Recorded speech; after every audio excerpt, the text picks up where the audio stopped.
আসসালামু আলাইকুম। ওয়ালাইকুম আসসালাম। হ্যাঁ আম্মা ভালো আছেন? কে? আপনাকে বাইরে 2 দিন ঈদের দাওয়াত দিয়েছে এলাম, তাও যাইতেছেন না। আপনি মেয়ে তো রাগারাগি করতেছে, খাইতেছে না ঠিক মতো। তে কখন আবেন? আপনি কি শাশুড়ির কাছে ফোন দিয়েছেন?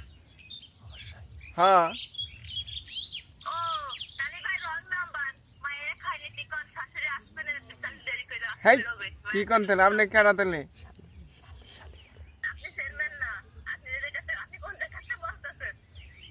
আমি তো বলতেছি এই যে ময়মনসিং থেকে। কোথা থেকে? ময়মনসিং থেকে। ময়মনসিংহ থেকে?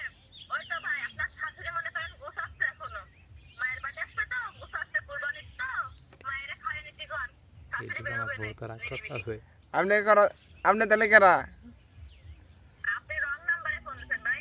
রং নাম্বারে যাবো কে? শাশুড়ির নাম্বারে ফোন দিছি, রং নাম্বারে যাবো কে?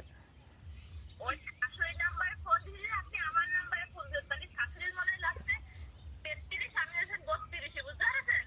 ওই শাশুড়ির কাছে ফোন দেন। ফোন দেখা যায় আসছি কন। মেয়ে বাড়িতে না খেয়ে রয়েছে বলো। আচ্ছা, আপনার মেয়ে তো নাম্বারটা তুলে দিল।